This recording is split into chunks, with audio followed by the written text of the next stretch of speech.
Today's shiur begins practically in the middle of Daf Tzadites. You'll notice a diamond that appears, and it's also referred to as Roman numeral number 2. The Gemara in our previous shiur raised the issue of a shaliach, an agent that received instructions and executed his mission in a way that was different than the way he was instructed. In the previous shiur, in Roman numeral number 1, we saw a balabayas, an owner, asking or requesting of an agent to sell property on behalf of the owner. And there he instructed for a relatively speaking, small amount of property to be sold, and he went and sold a larger amount of property.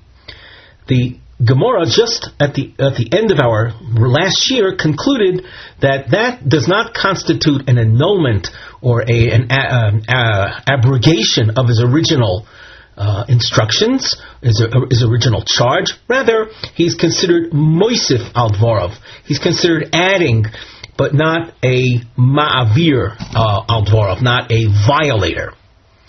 That's the previous shiur. Now, today's shiur picks up with a second issue, where as the first issue the Gemara maintained was actually clear, wasn't really the subject of a question.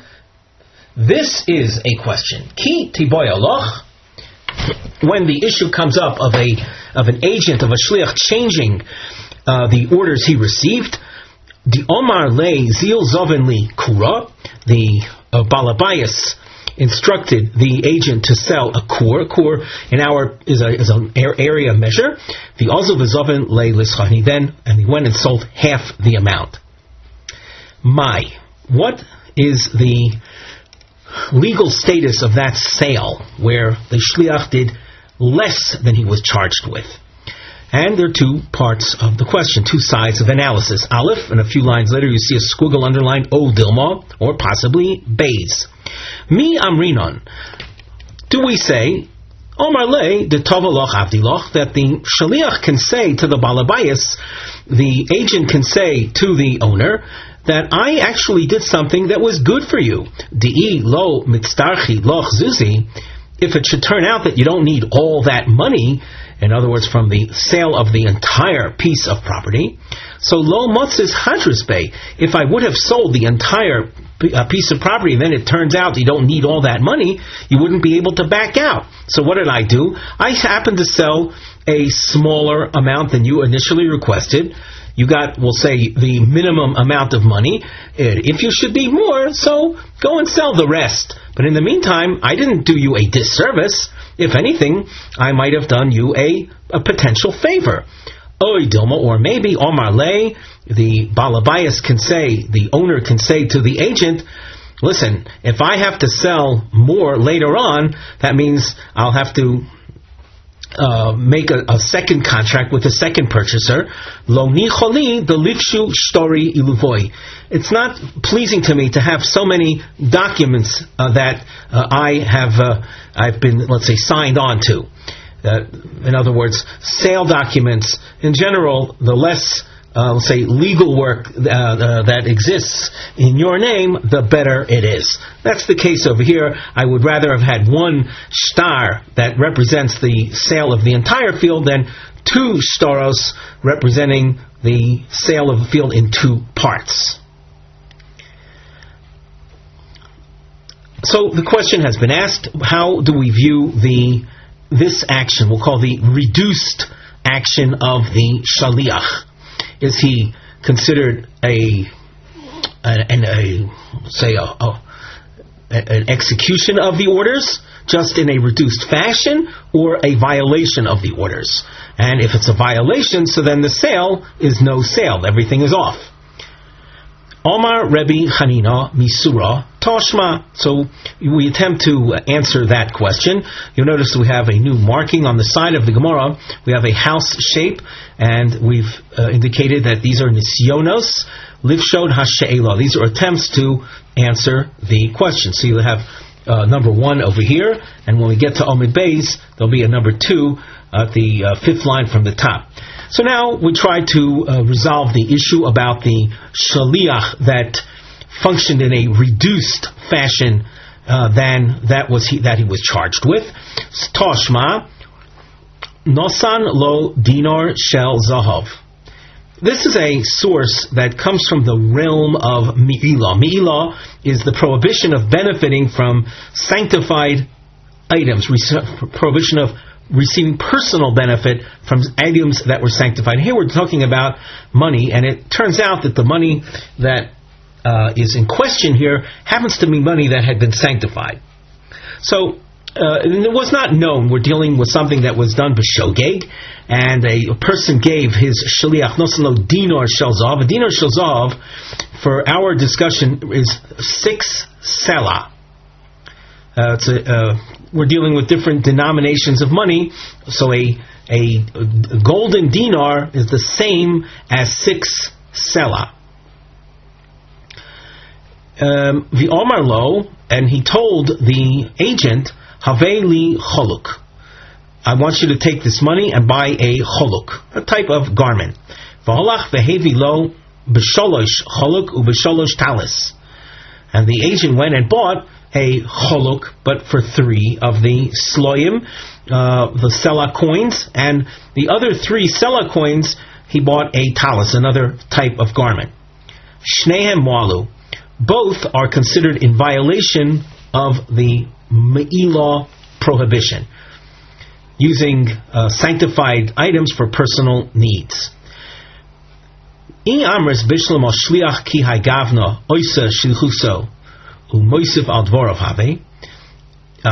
you say that an agent in this fashion is considered an agent where he did less than he was asked to do, it's still considered a maintenance or a fulfillment of his agency, and he simply the balabayas simply added to what he did.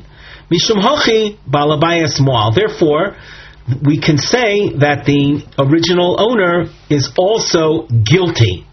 If you say that the agent, when not doing what he was instructed to do, but doing less, he's considered a violator. So he's basically voided or abrogated his agency. Amai moal. Why would the balabayas be guilty of mi'ilah when his will wasn't carried out whatsoever? So at this point in the Gemara, we feel that the agent who does less than he was charged with is considered a shaliach. He's not considered a violator. Now we have a new marking. You see a triangle, and on the side, this is explained as a ma'akav, because the triangle will appear in alternating directions. A ma'akav means an attempt to keep track of the back and forth, give and take style of Gemara. With the triangle facing up, that represents a dechiyah, a rejection of this particular conclusion. And if we reject the conclusion just had been that the shliach in doing less is not considered an abrogation of the agency. And if we let's say dismiss this proof, so then we'll still be left. We'll at least be left with our question: how do we view a shliach that does less than that which he was charged with? The inverted triangle represents a kushya. Simun HaMa'akav, the reason for keeping track of this back and forth style Gemara is miuad, is designed livchoin im hadechiyah nishar ad soif hamasumatan, to see if this rejection remains by the end of this give and take. So now we continue in the Gemara. Hacha b'may askinan. The case of the mi'ilah is the following: the aisile shaveshesh b'shalosh. What was the agent brought a choluk that in fact was worth 6. He just happened to get it at a good deal. So the shliach did he full shlichus in this case.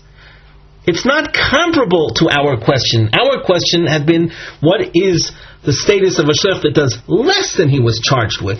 Here, he did a full job. What was his original instruction? To get a choluk worth 6. And he did. He brought back a choluk worth 6. He just happened to get it at a good deal. The Gemara asks, if you're saying he did his shlichus, why in the source does it say that the shlich also is mo'el, is also a violator of me'ilah? Answer, a talis. Because he bought a talis, which is something the owner, the Baal Habayis, did not order to begin with.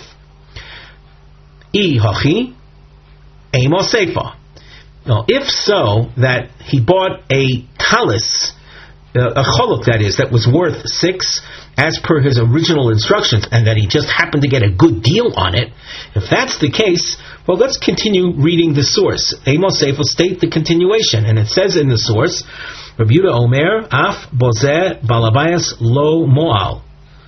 Even in this case, the Balabayas is not guilty of Me'ilah Shiachol Omar. The Balabayas can say, Choluk Godol Hoyisi Mevakesh, I sought out a large choluk, v'ato havesoli choluk katan v'ra, and you brought me a small one and a bad one. My ra. What do you mean by ra? The Gemara says ra b'domim.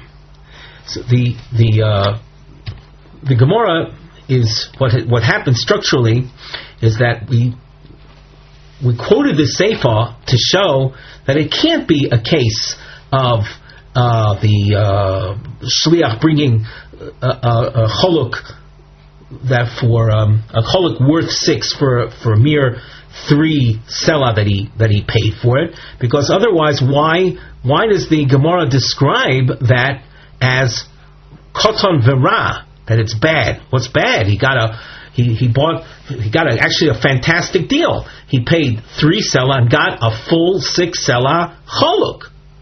So the Gemara's response to that is that my ra, what is meant by ra bedomim. Now, what does that mean, ra bedomim? The Gemara itself explains that.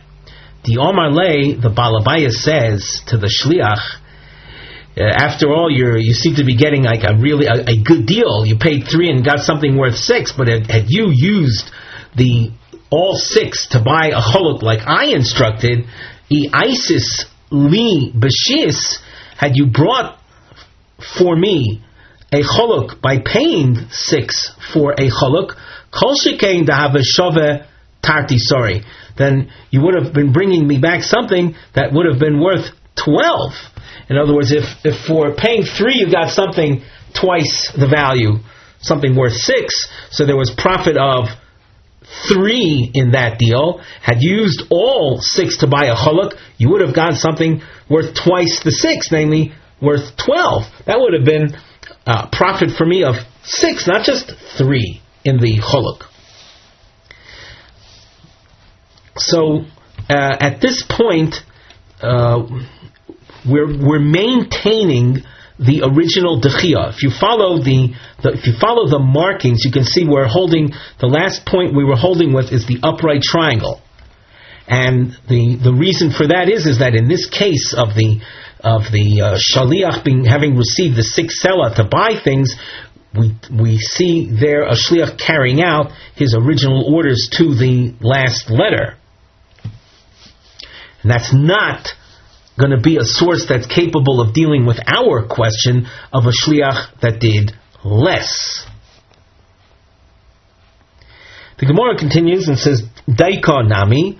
Daika nami means that through careful reading, we will be able to show you that the word ra that Rabbi Yehuda used is ra in terms of money, less profit, not a description of the item as being inferior. Dekotoni, the following Tanaic source says, Moide Rabbi Yehuda, Bekitnis, Shishnehem Walu. Rabbi Yehuda, who said that where the shliach paid less money than he was asked to by the balabayas, even though he brought him something back that was worth the original value that he was instructed to buy, Rabbi Yehuda there said the balabayas is not moyel because he has a taina, he has a claim against the shaliach. Rabbi Yehuda, though, will concede in the following case, in the case of kitnis. Kitnis is a type of legume, sheshnehem moalu, that both would have been guilty of me'ilah. The Gemara continues at the top of Omid Beis, shehakitnis besela v'kitnis bepruta. The kitnis is sold on we'll call it a per unit or per measure basis. Rashi at the top says, shakitnis besela, he kitnis bepruta.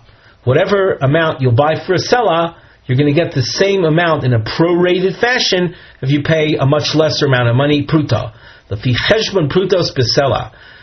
As it's all, we'll call it unit priced.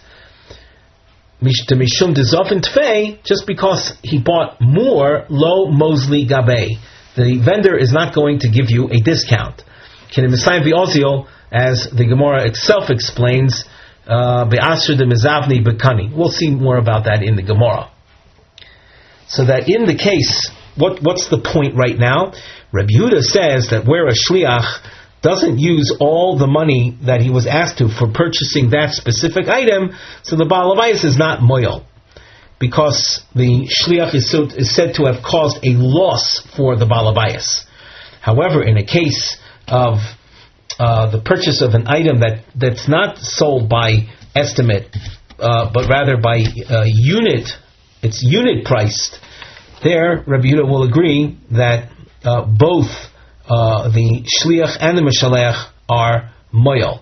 If we look in Rashi on the bottom of Omid Aleph, Daf Tzadites Omid Aleph, Rashi toward the end says, Deiko nami de ra de Gomer Yehuda ra bedomim komar. The word ra that Rabbi Yehuda used in the case of the choluk is a reference to not an inferior quality article or object that was purchased, but rather it has to do with lessened profits. Where he in fact did what the shliach, the agent did what the Baal Habayis instructed, and he brought a choluk worth 6.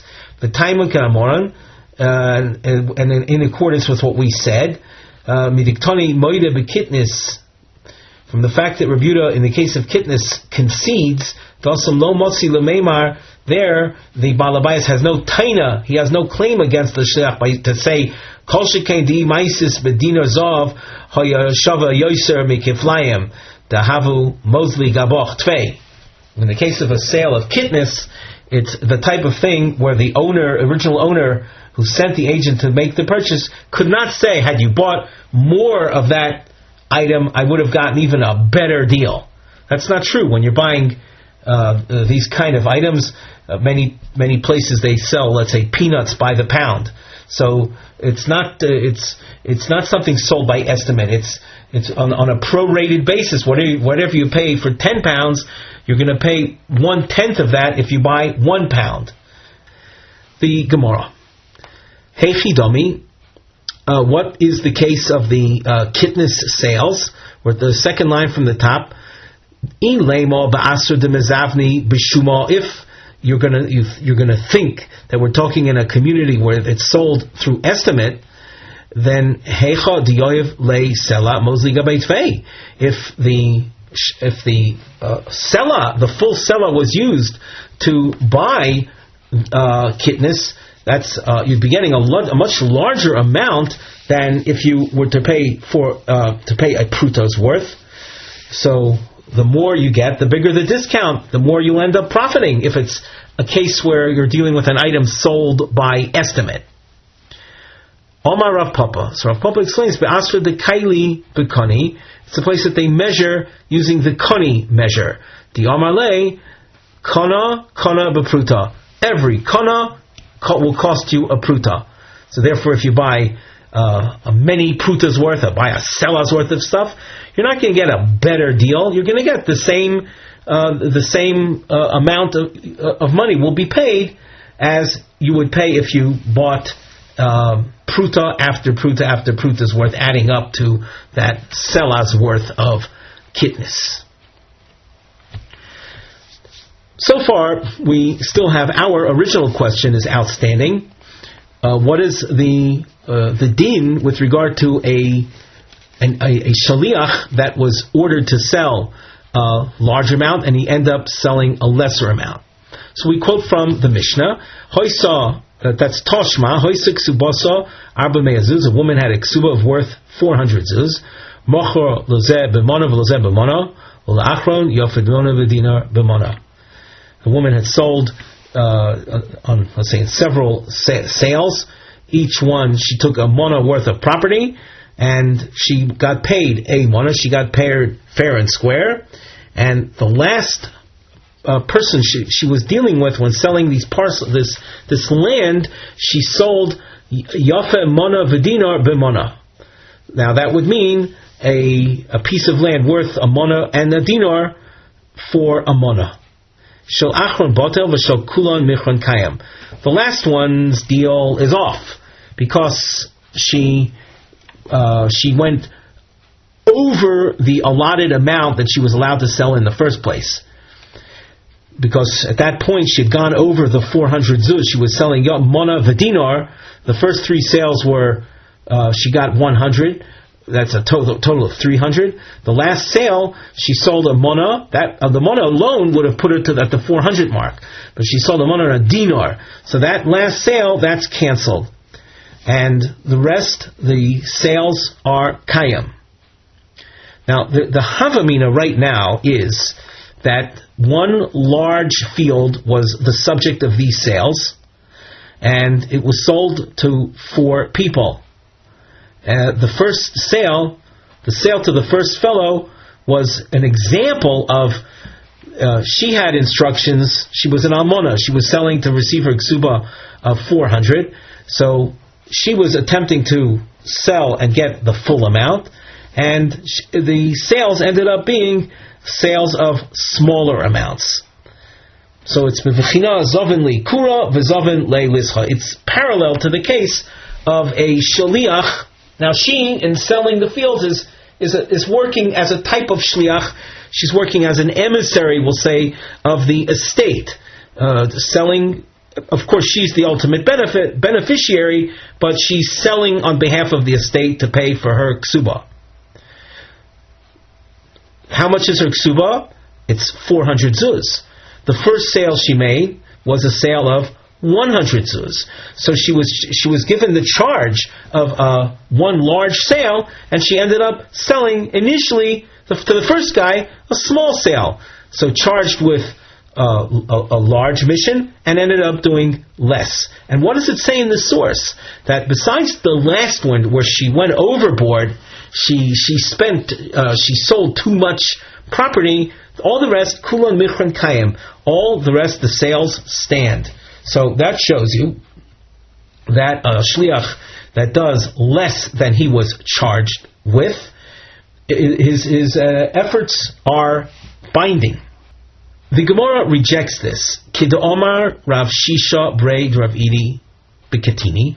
As Rav Shisha will say later on in the Gemara, Katini means it wasn't a large field that was sold in small increments, but rather it was Katini.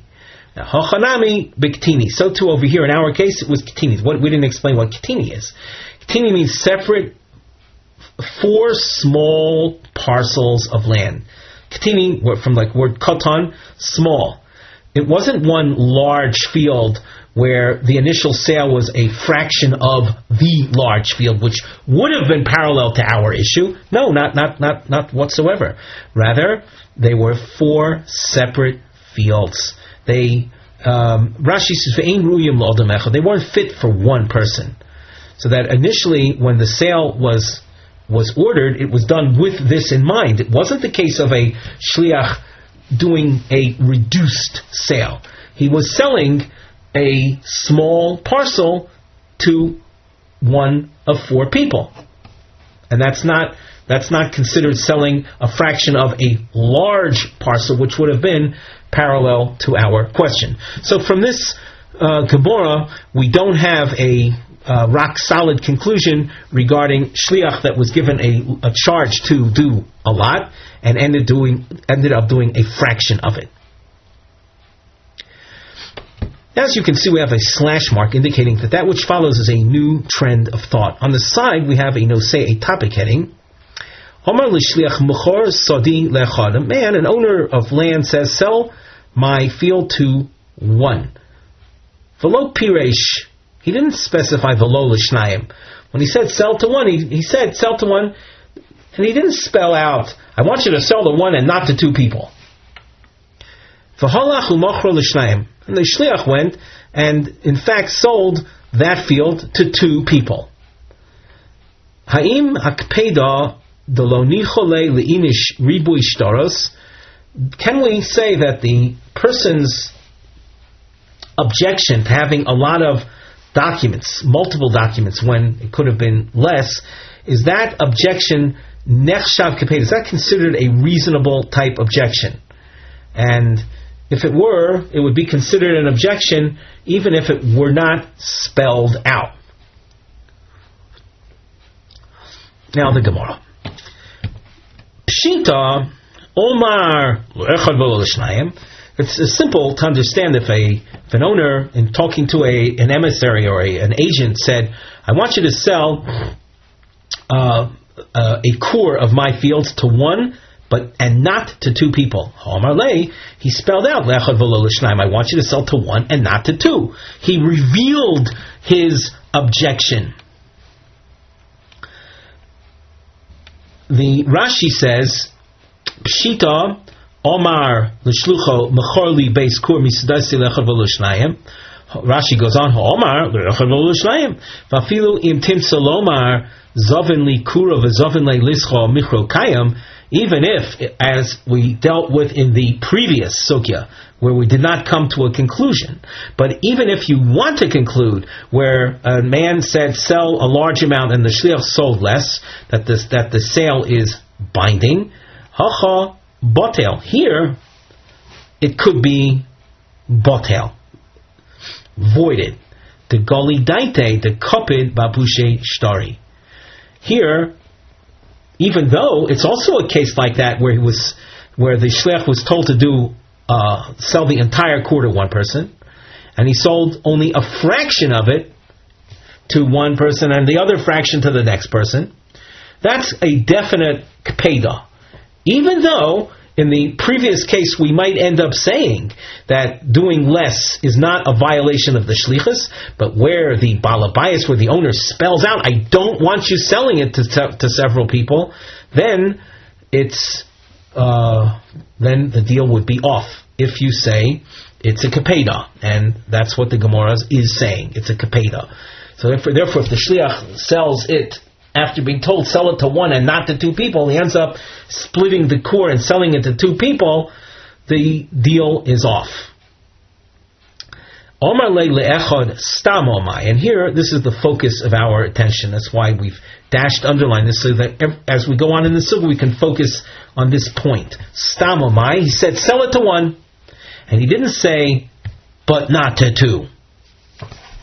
What is the din then? You have a machlokis. Rav Huna Omar le'echad means v'lo l'shnayim. When a person says sell it to one, he means sell it to one and not to two. He does not want to have many shtoros, many documents with his name on it. Rav Chisto v'rabo ba Rav Huna diamitravai le'echad v'afilu l'shnayim le'echad v'afilu l'meya. That when a person says sell it to one, he's not saying to one and not to two, but sell it to one guy. That's the way people speak. Rashi says le'echad v'lo l'shnayim. The lav urchayu di'inshi dekapti. It's not regular. It's not the regular way of people to be makpid, to be restrictive. V'hai nami lo kopid. This guy also, he's not makbid if the field would be sold to two different people. It's the normal way of people to say, sell the field to a guy, to someone. It's the normal way of speaking. Had the person been objecting to the multiple fields, multiple sales, he would have spelled it out. So you have here, Rav Huna says you take things at face value. If he said one, he means one and not two. And the other two opinions, Rav Chisda and Rav Huna, say people, if they really objected, they would have spelled out their objection. But by saying one, that's simply the normal way of speaking, and it's not there to the exclusion of two or more. We have brackets here with a long bracket marking, following which you see the expression Tashma. Reason for these brackets is noted in a starred note in the margin where we've written Sibas HaSograyim. The reason for this bracketing is HaTashma Shemofiach Reim. The Tashma, the Gemara is bringing a proof after the bracketed section. It's coming to settle the machlokas that we had above, where we marked Aleph by Rav Huna and Beis by Rav Chisda. So the Tashma there is coming to resolve these two deos. Which one is to be is more reliable? So our note says it's coming lahachriya to settle the argument between the two deos shemuzkorim kam. Im yesh lahachshiv hakpeda shalafu sheishtoros kikpeda ushliach shemochar lishnayim michirosu botel. Are we to say that the kpeda, when he didn't spell out his kpeda, his mindfulness, his objection, nevertheless is considered as if it were spelled out? And then if shliach sold the field to multiple individuals, the deals would be off. So now that we've mapped out the overall structure of the Gemara, we continue within the bracketed section. Iklo Rav Nachman l'Sura. Rav Nachman visited, he arrived in Surah. Surah is the name of a place. Oil Legabe Rav Chisda v'Ravo bar Rav Huna. These names I hope are familiar. We just saw them 4 lines up. And these two gentlemen visited Rav Nachman. Omrulei, they presented a question to him. Ki hai gavna mai. What is the din in this case where a balabaya says sell to one? Is that a restrictive expression, one and not to two, or not so? Omar lahu, Rav Nachman answered them, li'echad means v'afilu shnayim, li'echad afilu l'meah. By the balabaya saying sell to one, he's not coming to exclude multiple sales. They asked Rav Nachman, Omru lei, afagav d'tah shliach, is the deal going to stick? Is the deal going to stick even if the agent sold in a mistaken way, namely he sold for too cheap? Omar lahu d'tah shliach lo kamina. I never said anything about a shliach making a mistake. I simply explained that the word li'echad is not exclusionary, but to say that the sale will be binding even if he undersold it, he sold it for too cheap, that I never said. The Gemara asks Omrulei, so they ask on him. Rabba bar Rav Huna and Rav Chisda ask back to Rav Nachman, ve'omar mar ein oino lekarkois. There's no problem of overcharging when it comes to land sales, so that if you're answering us that if a mistake was made, it was undersold, sold at less than its value, that the deal is off because the shliach made a mistake. Here you see that with regard to sales of karkos, Eino no. Ono is a term referring to overcharging or undercharging, mischarging. But when it comes to land sales, that doesn't apply. So the Gemara says, when I say that doesn't apply, it means the prohibition of ripping someone off. Either the vendor is ripped off or the customer is ripped off. But that is not a problem when it comes to land sales. So that how then can Rav Nachman say that in the case of Tar Shaliach, that there is the agency is cancelled? The Gemara says, Hani mili hechod tar balabayis. When we say Eino lo lekarkos, that's when it was the owner himself that was involved in the sale. Avol tar shliach, but if the sale was done through an agent, Amar le, the owner, the balabayis can say, L'skuni shadartich v'lo avisi, I sent you l'skuni to make things good for me, but not to mess me up. So a shliach that sells too cheap, that kind of deal is off. From where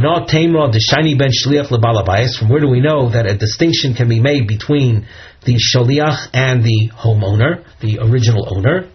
Tasnan, we have a source that regards the shaliach. It says, "Ha'omer l'shlucho seutrom." If you turn to an agent and say, "I want you to tithe my produce," the truma tithe, Torah kedas balbayis, so he should take off an amount that is what he perceives the balabayis, the owner, as giving, had he himself been doing the tithing.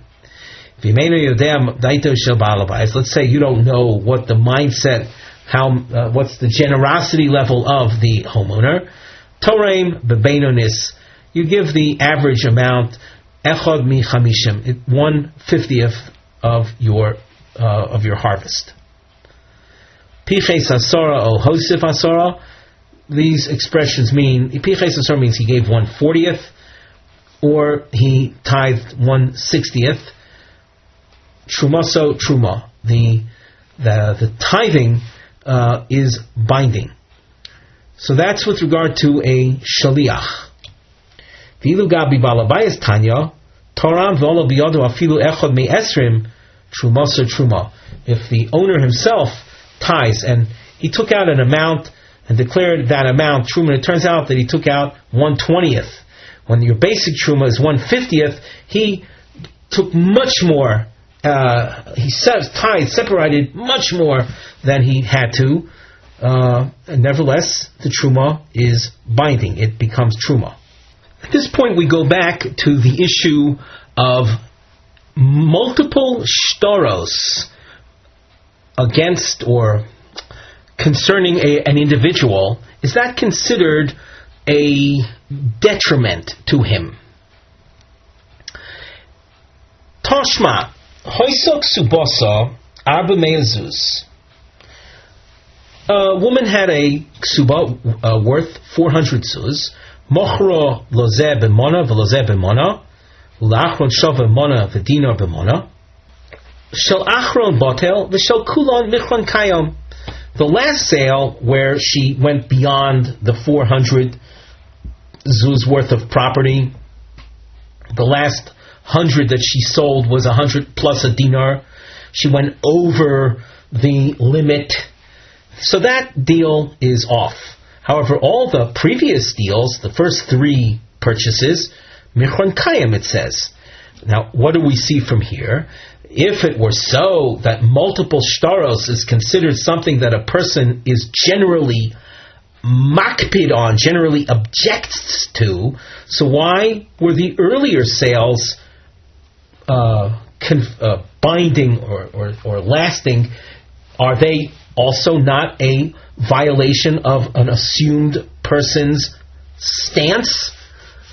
The woman had a ksuba of 400, and ostensibly she had one piece of land to sell worth 400, and she ended up selling it a little to this, a little to that, a little to this one, a little more to that one, resulting in multiple shtaros.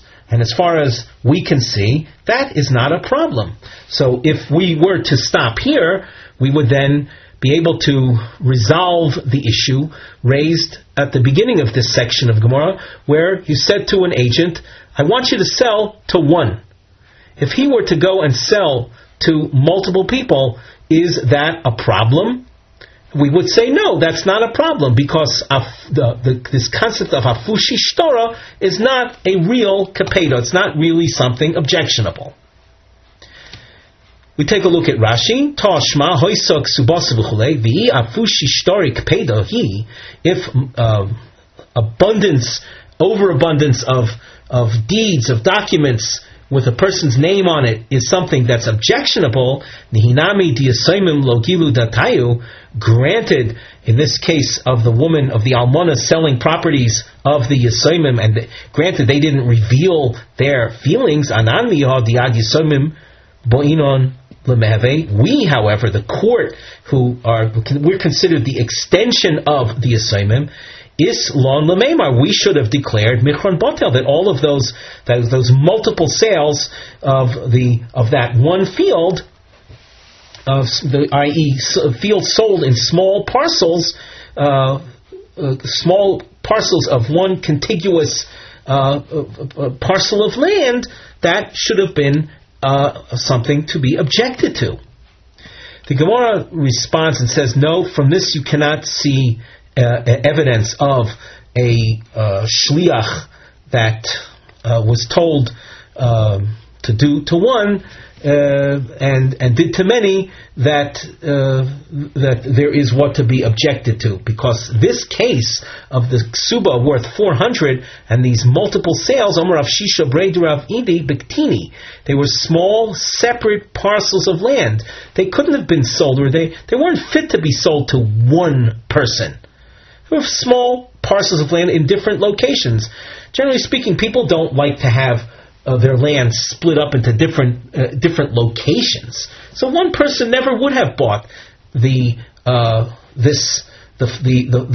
4 pieces of land. They were designed from the outset to be sold to 4 separate people. So this does not help to illustrate our question, the issue that we dealt with. Is afushi shtara really something that would constitute a really objectionable situation? We continue with the Mishnah. The Mishnah deals with assessment of property values, and the assessment turning out to be inaccurate.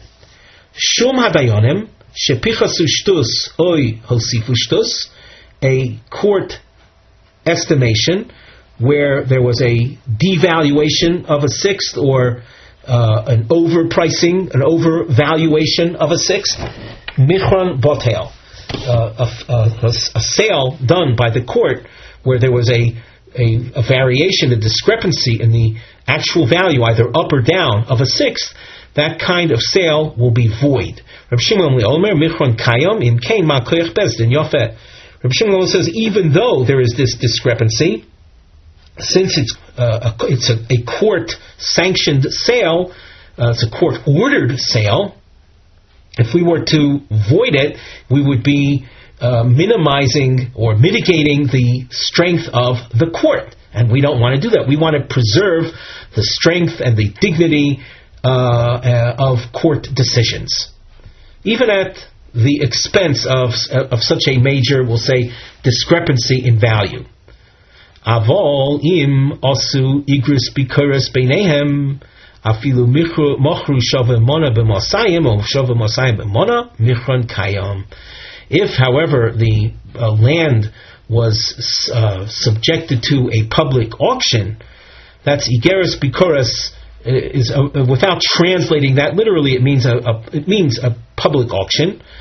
Then whatever price was paid for it, even if the item was objectively, let's say, worth 100 and 200 were paid for it, or it was objectively worth 200 and the public decided they're going to pay only 100 for it, the deal stands.